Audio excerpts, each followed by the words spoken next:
It's about that time, isn't it? It's about that time. And honestly, I was gonna do this a lot sooner, but my subscription ratio was going up and down, increasing and decreasing. And I think the reason why I was increasing was because people was newcomers to my channel, and I have to thank the anime and game reviews for that. I barely get any like subscriptions to my movie reviews. That's why I'm kind of like laying off it.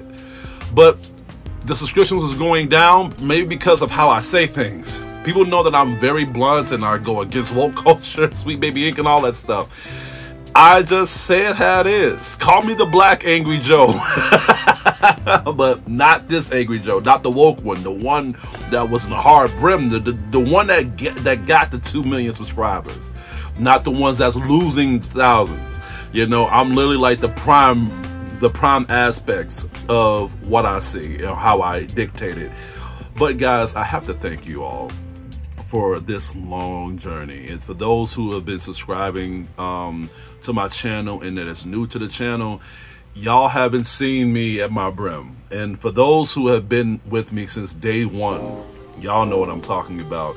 When I was on YouTube, when I was off YouTube, when I take a break from YouTube, when I had to clear my brain from YouTube, when I was going through like bad phases from YouTube because I was going through certain things in my life that was dictating this channel to be up and running, and I was going through a big deep depressional phase. Just people that were supporting me relying on people, and just trying to see if this was all worth it. Like, was this getting anywhere, you know? And that's like with anything. Like when you have like a dream, when you have like a career started ahead of you, and you're getting a taste of the real world, you want to see, is everything going to pay off? And that's when you get hit with the reality check. Who is really going to be down with you? Who is really going to stick out with you? Is what people were saying was really accurate, or was they full of shit the entire time? 90% of that happened to me. And if people go all the way back to my channel, when I had people with me, helping me out, getting everything started, they're no longer around. And that was when I was going through that reality phase. I had a lot of people subscribing to me then, but then I was losing people because of the fact that I was beginning to have a reality check of just how people really felt about me, how people was looking at my channel, how people was looking at me in real life. And I was like, man, like this is beginning to like take a toll on me. And that's the reason why I kept my blogs. Like my blogs was raw and fresh. That's kind of what made me start being a YouTuber. I felt like if I was going through these emotional phases, these big depressional you know, levels of despair, because people will tell you that depression is like cancer. There's levels to that shit. And there's some levels of depression that can really cost you your life. And I was literally going to stage 3. And that was what my blogs took place. When the death of my mom was raw, when my relationship after my girlfriend left me when I needed her the most was raw, I was literally pouring all these emotions towards my blogs, telling people how I was really feeling, what I was really going through, my loneliness, my despair. And it was raw, uncut, uncensored, and I encouraged people to look at those blogs, and I didn't regret it. Even back then, I did not regret it at all. The stuff that I was saying, putting people on blast, calling them out, saying what I was saying, and before I knew it, it like put like an immersion to me to make me realize, you know what? I had to stop this. I had to like stop doing what I was doing, because I'm doing this like for like a corruption reason. And I didn't want people to go on my channel because of that. I wanted people to go on my channel for a positive note, even though I started kinda in a bad term. But that was when I kinda had to like limitate what I didn't want to do and use it as art. That was when my books came in. When I've released my novel X Trauma, due to one of my best friends, Hannah Strode. She works for LinkedIn, and because of that, she helped me do the publishing. I did not have the money then. I was broke as hell. So I was like, look, I'm trying to get my novels back and running because I was an artist. I used to go to colleges because of my you know, for my artistic craftsmanship. And after everything went AWOL, after everything like, you know, went down and under, didn't have no one support me. People couldn't take the people couldn't take me to these colleges and stuff like that or whatever. I couldn't rely on my family like that. So I even made a documentary talking about all this, of why I even left YouTube, because I was going through this depressional state. I told Hannah all this. I was like, look, I have to start this over. I came in a bad note. I was so fucked up. I was like, my mind was like in a whole black abyss.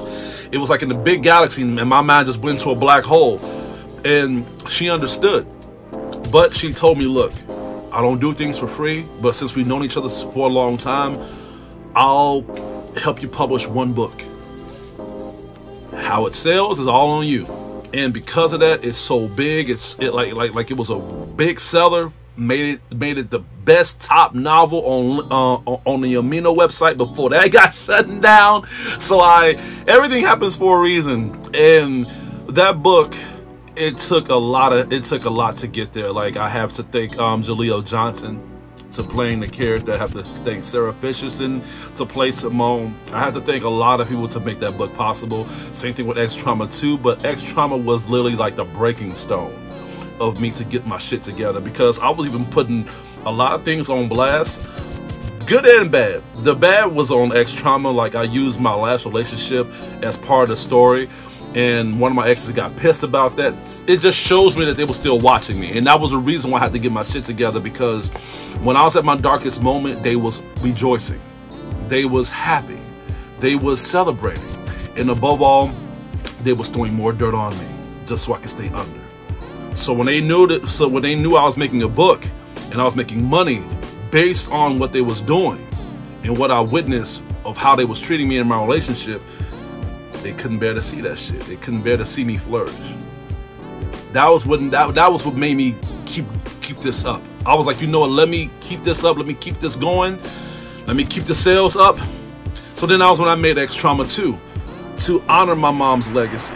So when my mom was on this novel, I don't want to spoil it, but when I put my mom on this book, people was buying it, people was loving the book. The book had some controversy, but in a way where it was critique controversy. It wasn't bad to the point where people were saying that I was, you know, like exploiting certain things when it comes to talking about womanhood and saying that women are stronger than men. No, people understood it. Sorry if y'all hearing things in the background. My family is getting ready for that trip, and so am I. As you guys can see, I got my bags packed up. I got everything hooked up or whatever. I'm going on a trip to Florida. For those who already know, you already know why I'm going to Florida. And I'm going to be gone for a week, maybe a little longer than that, but I'll let you guys know. So this is a good chance for you guys to check out my old content if y'all haven't caught up to my channel already. But yeah, back to the topic at hand. My novel publishing is what made me get my stuff started back to being a YouTuber again. So after that happened, I was doing my YouTube videos, just talking about the stuff I have in my room, and I just made art on it. I was like, you know what? I own all this stuff. I own all these movies. I own all these games. I own all these animes. I might as well just make reviews talking about this stuff. And what kind of made me do this was not just my, you know, my taste onto these things. I'm sorry, I'm having coherent thoughts right now. Thinking all these things at once. It's like a blender that's just pouring everything out into the cup and it's just overflowing. My father actually got me into being a YouTuber, and all he did was he just walked in here and was like, why don't you just record yourself doing all this shit? And I was like, you know, that's not a bad idea. Like, the way I talk about these things, I might as well just record myself doing it. And before I knew it, I had to look at other reviewers too. It started off with movies. I watched one of my best movies of all time, which was The Love Witch. I fell in love with one of the main characters, Samantha Robinson. I have a poster, still looking at it to this day. And the movie was wacky fun. It's not perfect, but it was perfect for me. And I might do like a Redux review on it pretty soon. But let me know. For those who are a follower of my channel, if y'all want to know my very first review, it was The Love Witch. The Love Witch And Veronica. Oh, I can't forget about that. Veronica was my very first review as well, but The Love Witch was the very first A+ rating I gave in it. So if y'all want me to relive that life, let me know. Let me know in the comments if I want to do a Redux review of it. But as I was going further and further into YouTube, I was realizing that there were some critics that was reviewing other things that I was already trying to review. So I had to think about how I was going to review these things and what was the ratings I was going to do and how was I going to name my channel. First, it was Yugo, like Y-O, what, wait, was it Yugo? Like as in like you, like in you go somewhere, or was, I can't remember. No, it was Y-O-U, and then after that, then it was go, like you go, you know? And it was an exclamation mark. No, it was a question mark. And that was my channel's name.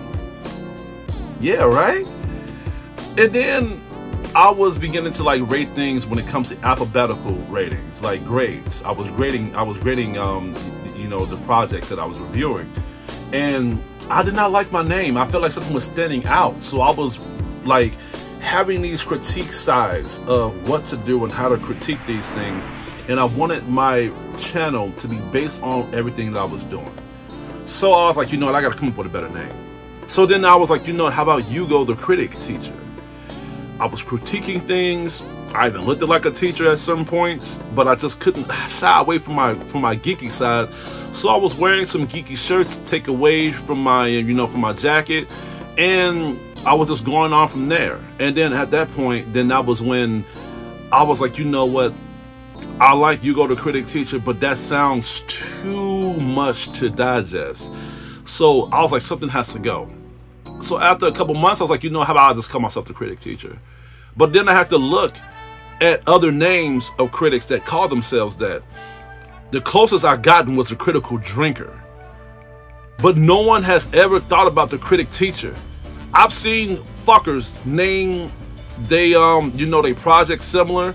I've seen people like review things and they even give it grades too, like Chris Stuckman or whatever. But he just calls himself by his name, Chris Stuckman. His grades has nothing to do with of anything at all. So I was like, you know what? I'm taking this name. I'm gonna be the Critic Teacher. And the name speaks for itself. And I thought it was perfect. I thought it was beautiful. And people loved that name. It was simple, it was straightforward, to the point. And when people was checking out my channel, they noticed that everything was in a critique way. It was like it was like a report card in a way. Or maybe, if I could find you, like these O'Brien bookmarks. You know what I'm saying? And I feel like the best way to become a project or a product seller, you have to act like you're the consumer. What would it take for a consumer to consume your product? Well, first is tolerance. How much can a person tolerate seeing what you're selling? Well, get right to the point. And if you're gonna take a long while with your videos, make it interesting, make it entertaining. If you don't make it entertaining, and if your videos is 20 minutes long, people are gonna go to another review. That's why I swear a lot.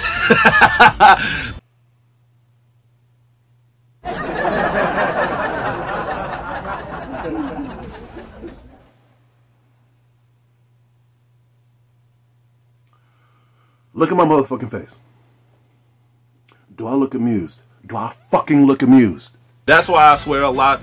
That's why sometimes I like use like audiences. Sometimes I like break the fourth wall. Sometimes I make like good examples or whatever, make like clips. There's even some clips I make on my channel where people like use like movie clips, but I'm like, nah, screw that. I'm not gonna do that. I'm gonna use clips from porn. Some people was like, man, where do you get this movie clip from? I'm like, no, that's from a flick. That's from a porn flick. I don't have nothing to hide. I was like, you know what? It's easy to record and make videos, but it's hard to stand out. And I feel like for you to stand out, you need to push the envelopes of certain things and turn it into art. It's not like I'm showing pornography. It's just I'm just showing porn stars talking, or sometimes having fun. But as long as it can relate to the topic that I'm talking about, then there's no problem. And for me to do that and to make it a flourishing idea, it's worth it. I'll make an example. My channel was like a nerd that was not getting attention. And the people that was giving it attention was people that was looking over me, talking down to my channel. And it was like a beautiful woman. Feel like if you're just walking around, getting your stuff done, and you're just getting everything situated, you think you got everything all in control. You see this beautiful woman come right up to you, minding her own business, and she literally just makes the whole world stop rotating. This girl looks nice. You will think that she'll give you good pointers, but no, this girl is actually going to give you a lot of shit. This girl is going to give you a lot of problems. This girl is actually a bully. And that was my problem with my channel. I felt like the content creators was like not really giving me a lot of good leeway of how to make my content flourish. I had a couple of people that wanted me to work with them actually, but they wanted to do things in a way where it did not really make me comfortable. I was like, no, I can't do that. I don't want to do that. No, you want me to say things in this way, but how are they gonna like the content the way you want it to be? So before I knew it, I was on my own. And when I was on my own, at that point, like, people just stopped trying to give me shit about my channel. In fact, people are asking me advice of how to get their channels up and running. And I just told them straight up, like, look, like, people will always watch you, but they will follow you if you have your own path. And it's hard to get there, especially when you're alone at these type of topics. But I feel like it's all subjective. It's like if you have a blueprint, if you have a dream, how much are you going to follow your dream? If you just wake up one day and you was like, you know what, I want to do this because everybody else is doing it, you have to make yourself want it. And what made me want to be a YouTuber is because of the pressure. It's because of like people tell me certain things and these motherfuckers don't even know me. And when people tell me I can't do things, that's when I do it. And I do it in a way where I make it look easy. And above all, so I can fulfill my mom's legacy.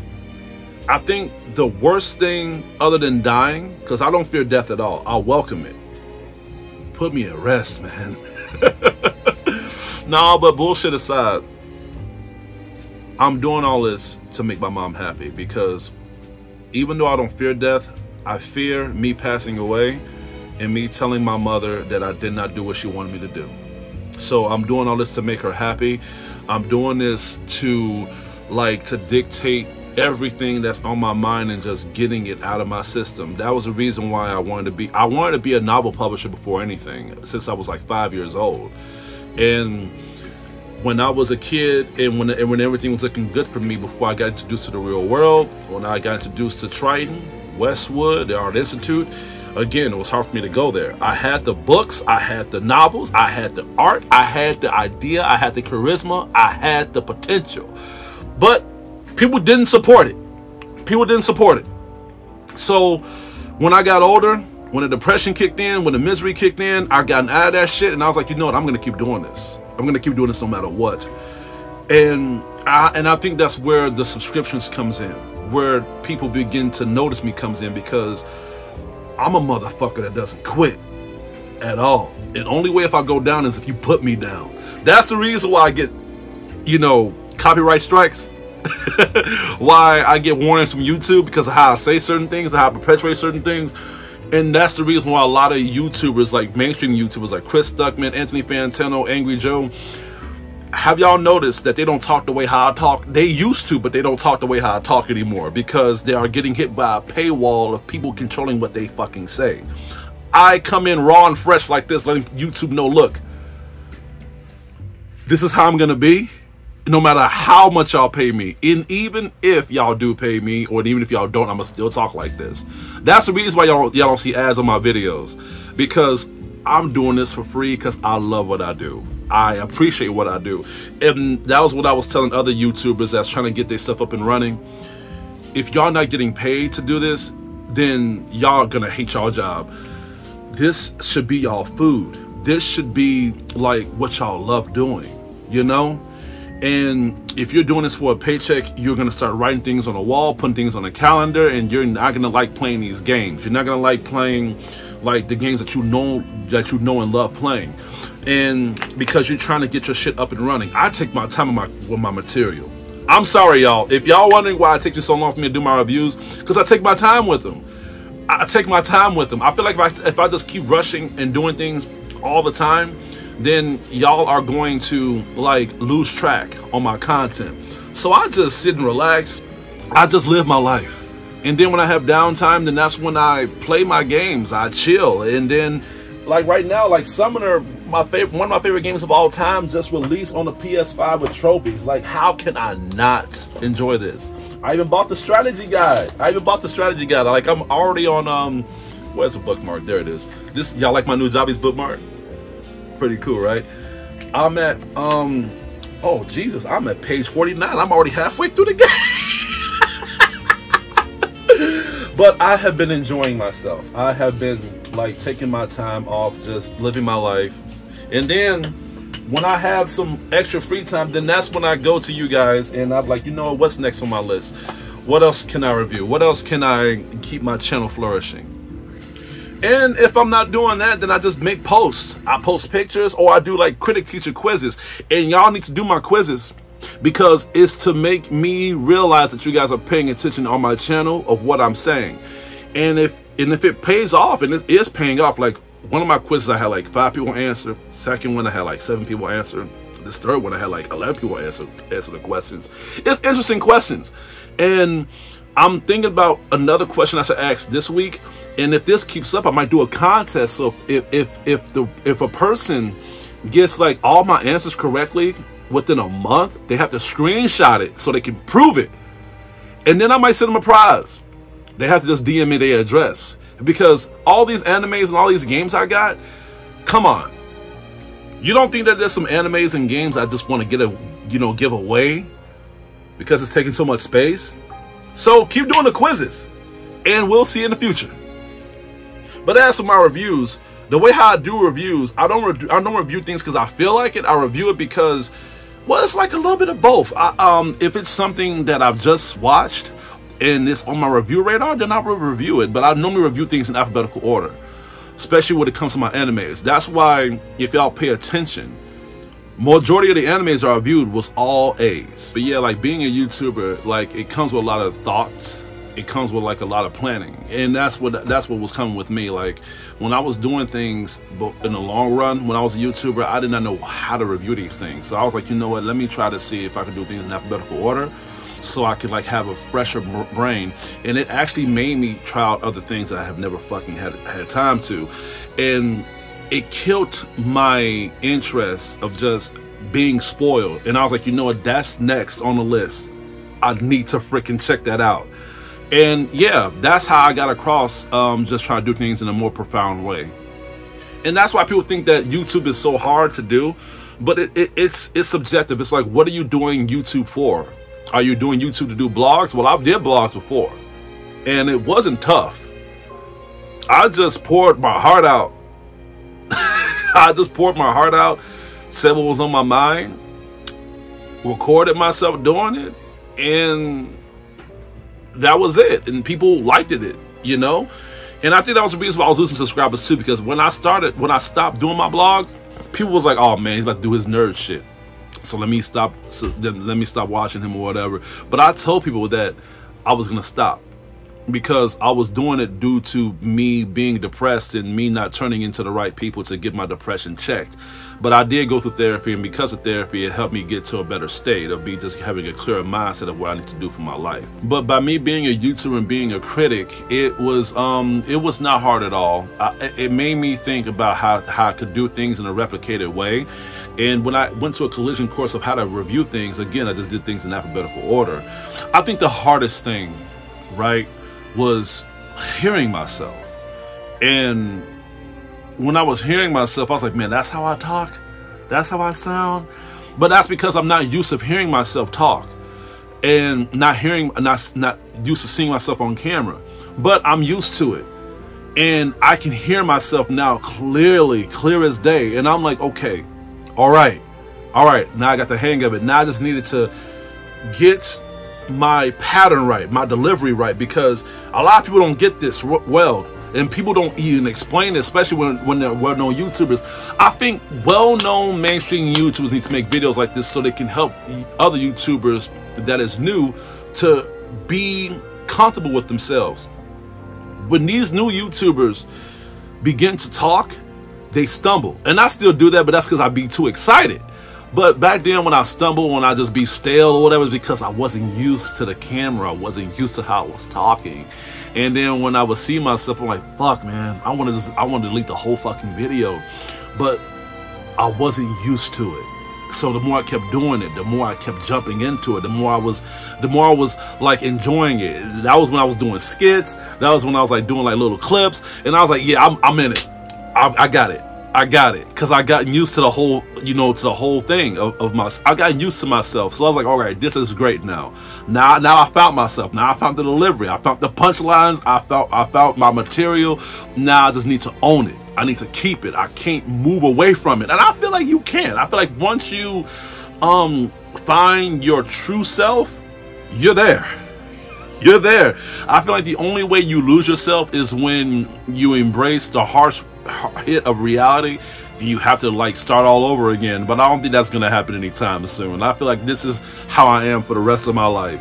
But yeah, by me being this way and by me being a YouTuber, I feel like I am like the spokesperson to my own productivity, and that's how people should be. I feel like if you're gonna own something, you're gonna run something, you're gonna start a career for yourself, you really don't want nobody to tell you how to do things. Because I feel like if no one has ever done what I've done, you can't tell me shit.